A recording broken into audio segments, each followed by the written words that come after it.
Welcome to Digital Marketing ROI, the podcast that connects marketing to your business's revenue and covers everything you need to know to stay up to date in this crazy digital marketing world. Welcome to Digital Marketing ROI. I'm Shannon Allen, your host, here with Crystal Vivian. Hi, Crystal. Hi, Shannon. How are you today? I'm good. It's kind of a rainy day for us today, but I think this is going to be a good podcast. There's a lot of detail. Yeah, I'm really excited. And, we're talking today. The election is over. It's been called. So now I think a lot of businesses have been really kind of like closed and just kind of shut. We had our executive team meeting today, and we were just having this conversation that regardless of the outcome, and I want to preface this by our conversation today is going to be about what happens election's over. This is not a red or a blue conversation. No, this definitely is not that. That is regardless of which party. Things could have been different. Yes. Both sides are going to look at and do things differently. And I think that's why a lot of businesses were kind of hesitant about investing. It's the unknown. Well, now we know. Yes, now we can plan. We can plan. Now, and I feel like business owners were just hesitant because they didn't know where we were going. And I'm hoping part of this podcast is to help understand. A couple episodes ago, we talked a lot about fourth quarter and how you really should not pull back. Even with election, people are still spending money. I get it. I get why you want to do that. But here's what I can tell our listeners. If you pull back, you need to turn it back on again. You cannot be paused with any of your marketing. Things are in a really good place right now. The day after any election, the Dow changes. Stocks go up. Yep. It was a great day after the election for some people and not a great day for others, but no matter what, the stock market saw a rise. Yes. People are less fearful. They're like, okay, now I'm going to go buy that big purchase. I'm going to buy furniture. I'm going to buy a car, right? And the Fed decreased interest rates again. Absolutely. So like all this good news happens regardless because they're dealing with the same thing until we know the uncertainty, right? So I promise you, for those that are like, oh God, this is going to be a political conversation, it is not. It is, you will have no idea who Crystal or I voted for, nor will ever talk about it. All we're going to talk about is what happens now based on which party is in office, based on some things that do affect digital marketing. Yeah, and there are a lot of things that affect digital marketing, especially with the Trump presidency. We saw a lot of that impact from 2016 to 2020, and I think that we're going to see some of that again. He's already been talking about a lot of things. So I guess let's just dive right in. And my first question for you, Shannon, is I kind of want to talk about high growth digital advertising channels like CTV and retail media. Okay. Now that the election is over, what happens to those channels? CTV, that's streaming video. This is OTT, connected TV. That's understandable. Like that, we're going to talk a little bit about that as a channel. I want to give a definition of retail media because even when I read the word retail media, I think of it differently than the average consumer might, right? Okay. What it really is commerce media. So when we think of commerce, what do we think of? We think of Amazon. Yes. We think of Walmart now is trying to become where you can buy everything. You have to sort on Walmart. If you want Walmart brands, you have to ask for Walmart brands. Yes. And if you want it to be picked up in store. Yes. So retail media basically allows advertising being sold on a lot of these walled garden sites. Okay. Yes. Facebook, Meta being one of those. So these commerce media or these retail media platforms allow you to target consumers within their platform and purchase right there. I say this a lot to clients. Facebook doesn't ever want you to leave Facebook. So if you're marketing, doing this retail media in Facebook, you're not necessarily going to their website. You have to actually say open in browser or go to website. You're still living in Facebook. Well, a lot of consumers may not realize that they're buying almost like Shopify, right? Where you are listing your products within Instagram or within Facebook, and you're literally making a purchase on your credit card statement. It will say through Instagram, not through the store that you purchased it from. It's almost like ordering DoorDash for your Panera Bread coming from DoorDash. You're not actually ordering from Panera Bread. You're ordering from DoorDash. And one thing, we don't have a ton of clientele that is truly this retail media category.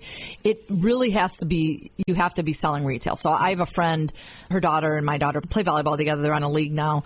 And she works for Whirlpool. Everybody's familiar with Whirlpool, right? Yeah. And she specializes in Amazon. So the bulk of their marketing budget goes into what's called retail media, which is strictly on Amazon. And that's how they can use X amount of dollars in their marketing, and it's all pushed out through Amazon. So they do really well. When we talk about the election and what's going to change between the retail media as well as connected TV, they're talking about how those are two of the fastest growing. We knew that going into the election under a Trump administration, inflation pressures could influence this. Right? Yeah. When we talk about this is not a political conversation.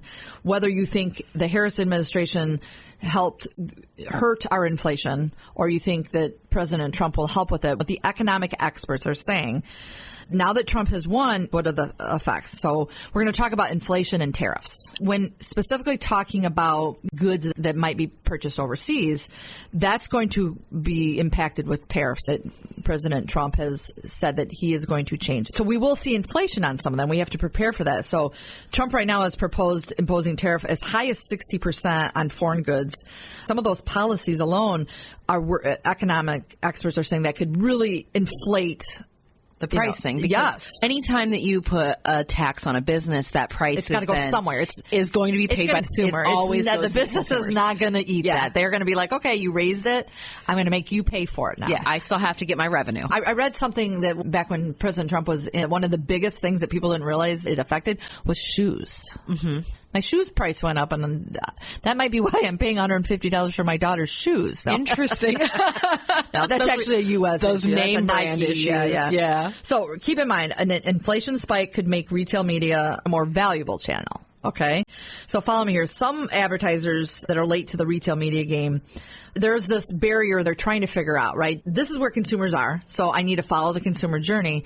But are people going to still buy there? Yes. Even with inflation, that could still be a game changer for some of these retail companies. Yes, right? Absolutely. There could be a lot going on for that. So keep that in mind as tighter profit margins are being dealt with. You know, there's all these things you have to keep in effect. But if you are that retail business, you really should take a look at some of the fastest growing digital media because they're doing it for a reason. It's working. Yes. Right? We know it's working. Yes. So that's retail media. We don't deal with a ton of our customers that are living in that realm. And we don't personally actually sell that. We sell some versions of it, right? On Facebook, we sell Facebook advertising to our clients. We call it Facebook targeting. But most of those that we sell are not e-commerce. It's branding, very different. Occasionally some lead gen, yeah. We work with South Bend Airport, and they do really well with the marketing that we tie in for their Facebook advertising because that's a lifestyle, right? That's not e-commerce. Do I think that we're going to deal with a lot of that retail media that's going to affect some of our listeners? Probably not. But if you're retail, it could affect you good or bad depending on what you're doing right now. Are you spending money there? Yes. Right? So now, as far as CTV, right, in September, the FTC published a report calling for tougher rules for the digital ad industry. A Harris presidency probably would have had more impact on those regulations, similar to what happened with third-party cookies. Right. So right now, so everybody understands this, there's been so many government regulations as there needed to be with privacy laws, right? When it comes to a lot of the ads that follow us around, that's the cookie issue, right? And the cookie issue is tied to websites, not the streaming platforms we're talking about. Two different things. With CTV, had it been a different outcome for the election, they were realizing, okay, we need to put some privacy laws there too.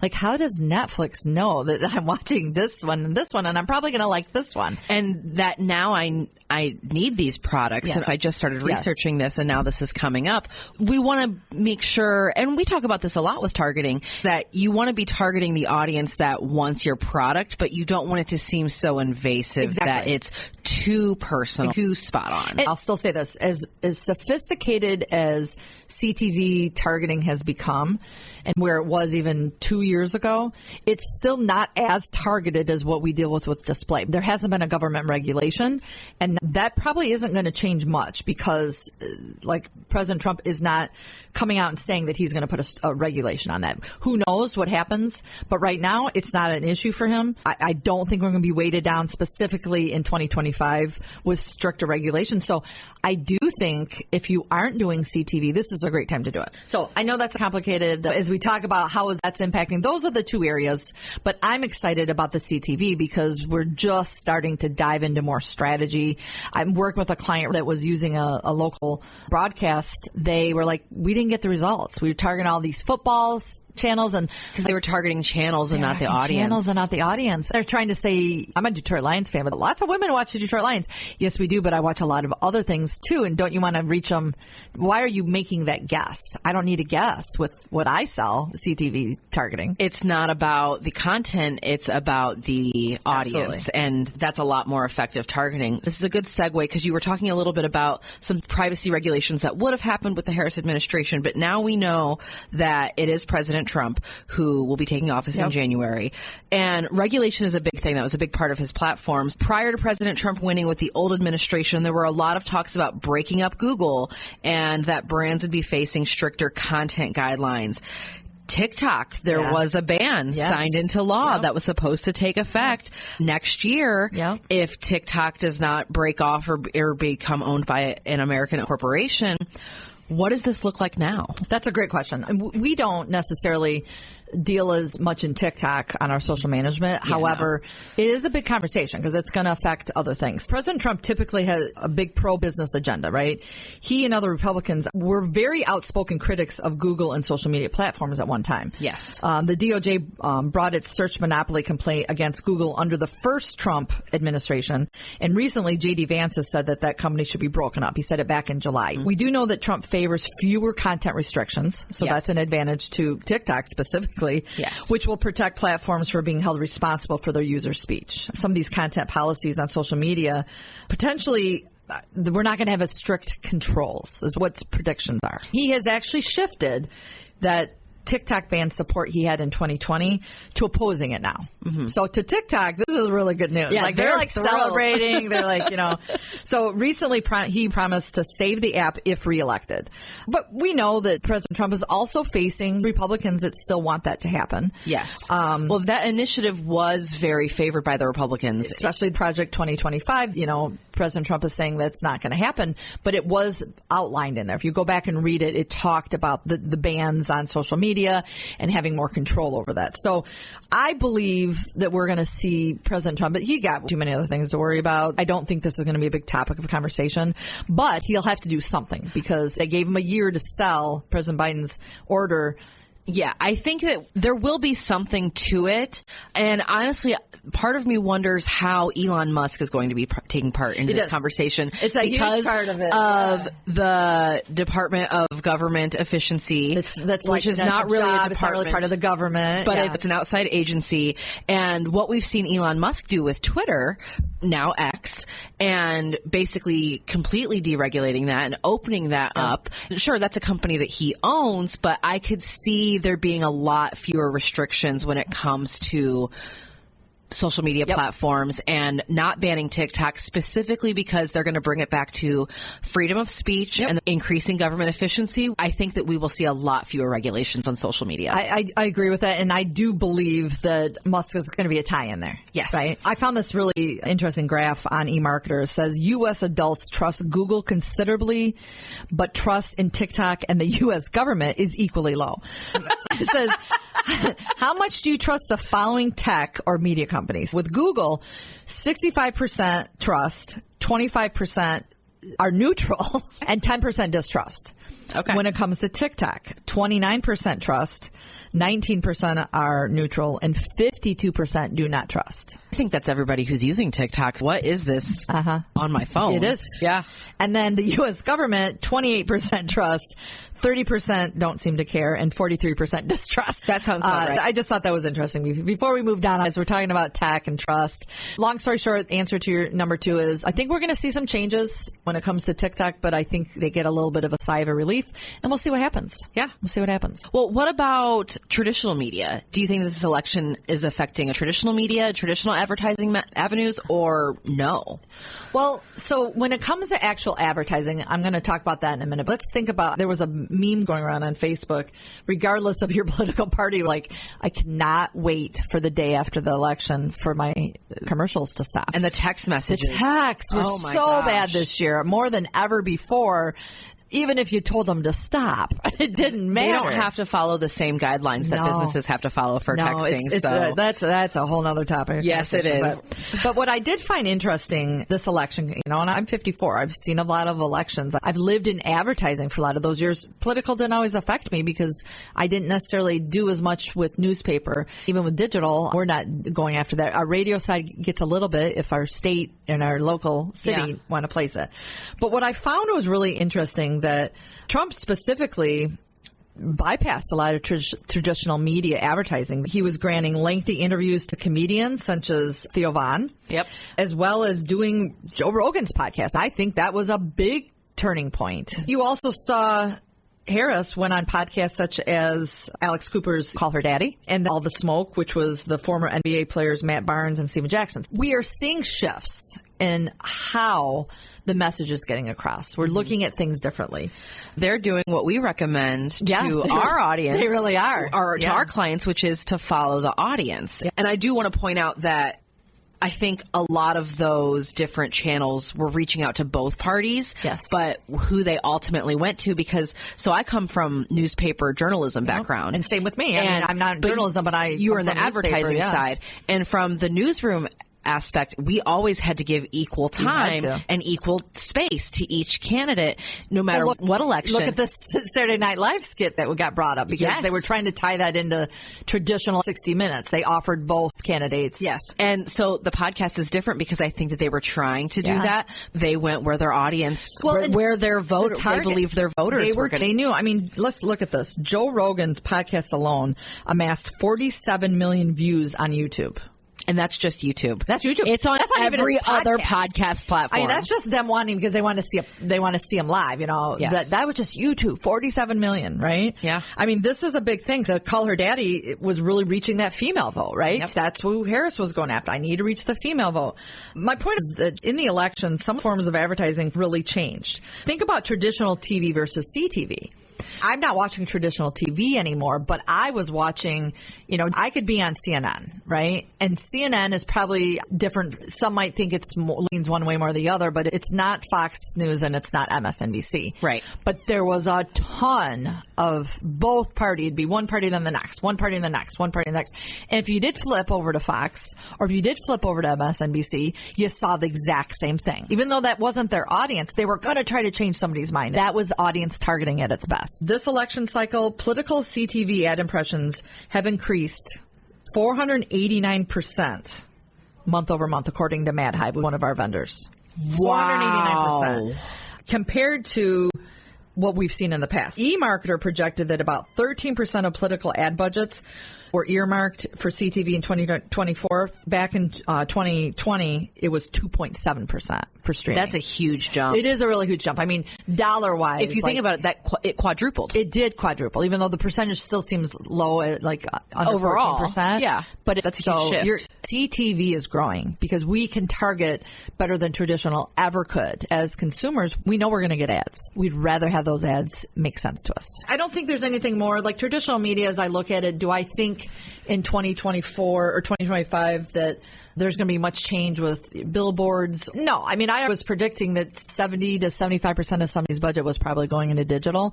I think the only shift now that people really need to be paying attention to is if you are doing traditional, just be really smart about what you're doing and making sure you're not missing out on some of the new avenues like CTV. Okay, so let's move on then to social media and advertising overall with artificial intelligence.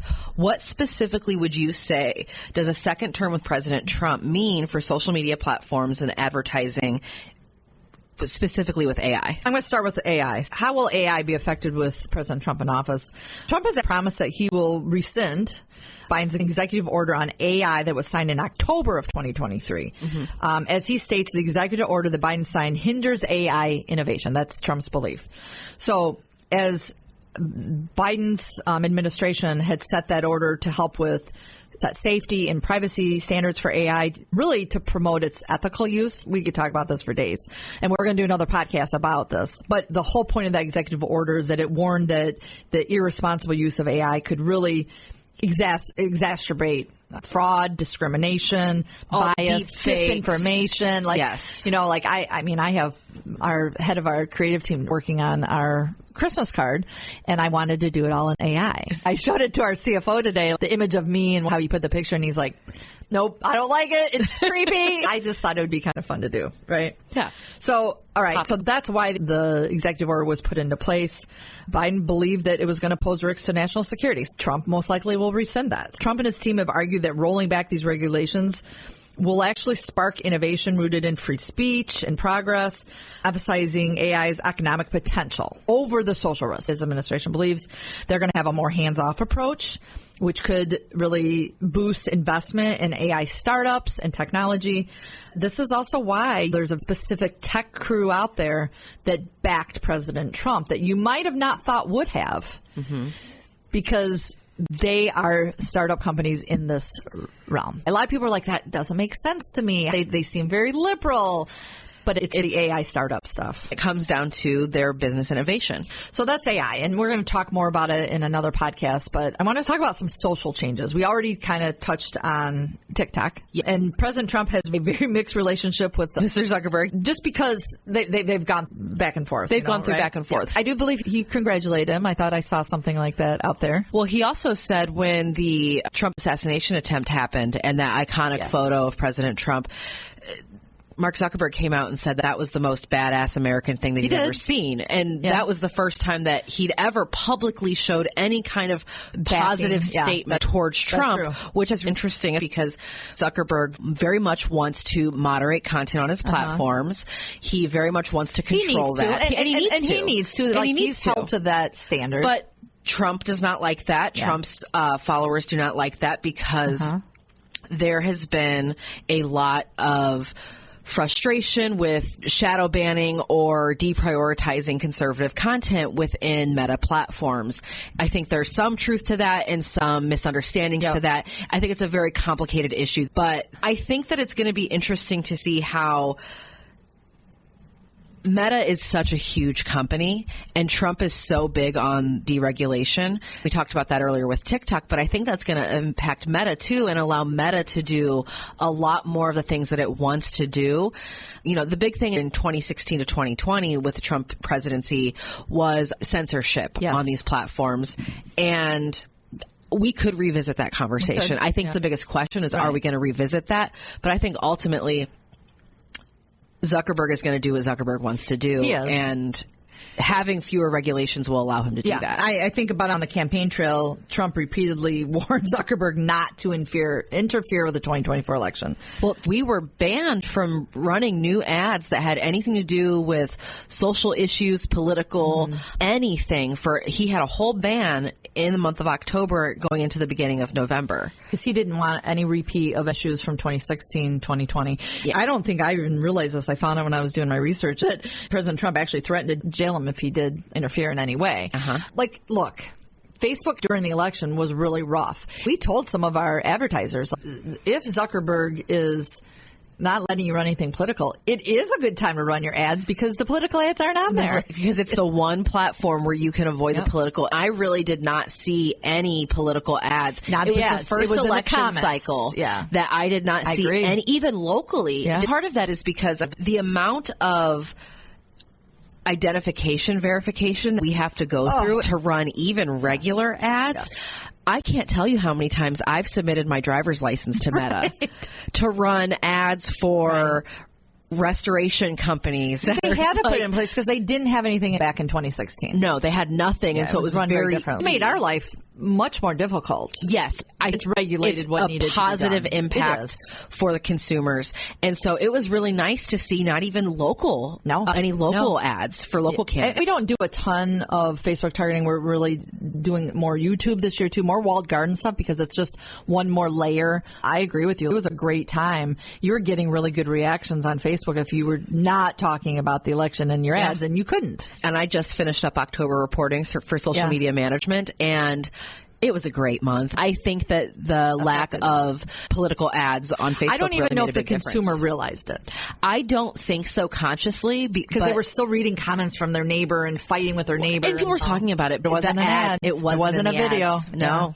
No, that's right. Now, you go over to some other social platforms. So TikTok and Meta are two that will be, I wouldn't say affected by, but it could actually benefit them with regulations and more of the free speech and the content. We'll see. Everybody needs to realize this. Just because one party is in the House versus the other, they still have regulations. They still have people to answer to. Yes. Now, we are more dominated because you have a red House, a red Senate. Yes. But that doesn't mean that Republican doesn't believe that there should be privacy on this. We'll see how it plays out. But right now, here's what I want our listeners as a takeaway. We usually end this about ROI. And I don't have a return on investment for you other than to tell you that now is the time to run. Now is the time to increase your marketing. Now there is whatever side you're on, an energy of spend going on, whether that's a depression spend or a happiness spend. If you're a business owner and you want people to get a loan from you and buy a car from you,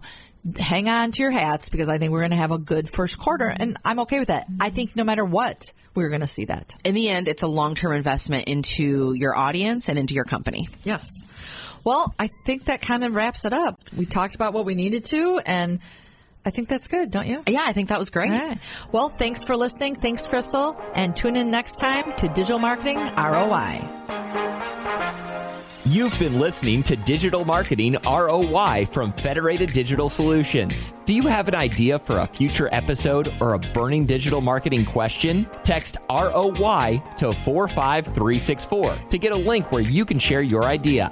Subscribe to get new episodes every other Thursday, plus Tip Tuesday insights every week.